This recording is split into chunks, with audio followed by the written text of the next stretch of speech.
Every personal AI agent, whether it's OpenClaw, Claude Code, LangGraph, Crew AI, or Letta, makes the same design choices: sessions, memory tiers, tool invocations, permission policies. Then each one invents its own vocabulary. A session in one system is a thread in another.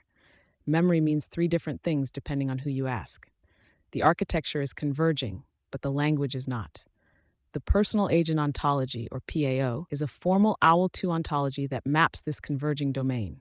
It has 115 classes, 173 properties, and 75 named individuals organized into 9 modules. It draws from academic research, cognitive architectures, BDI models, dialogue act theory, and real implementations like Claude Code's session model, Letta's tiered memory, and MCP's capability discovery. So what does PAO actually cover? Let's walk through the 9 modules.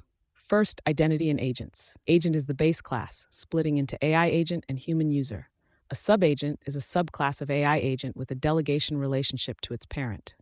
3 concepts that most implementations leave implicit get first-class treatment: agent role, organization, and persona. Second, the conversation stack. Most systems model conversation as a list of messages. PAO exposes 5 distinct layers: conversation, session, turn, message, and content block. The most interesting piece is context overflow. Context window is a first-class entity with token capacity and a compaction to disposition policy.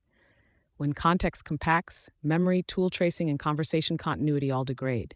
PAO makes this an architectural concern, not an implementation detail. Third, memory architecture.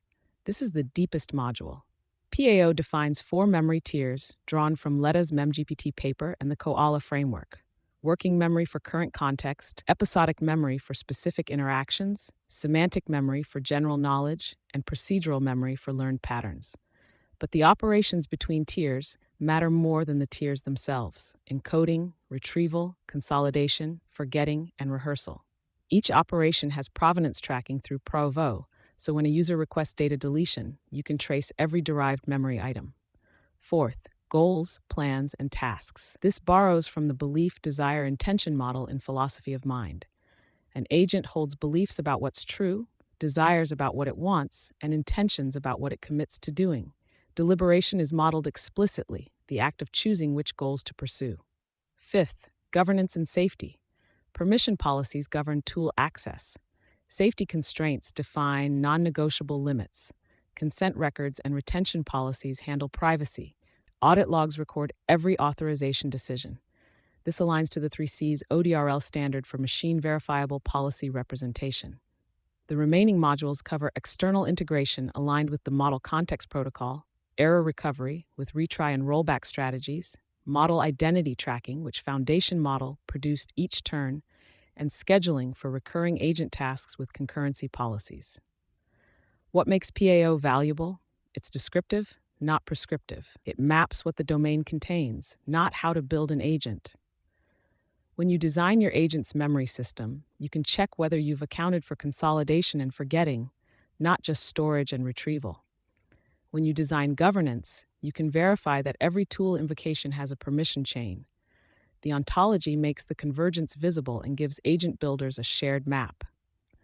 PAO aligns to BFO 2020, the same upper ontology used by biomedical knowledge bases. It's available as browsable HTML documentation and downloadable OWL2 in Turtle, JSON-LD, and OWL XML formats. Whether you're building with OpenClaw, Claude Code, Letta, or your own custom framework, PAO gives you a formal vocabulary for the architectural decisions you're already making.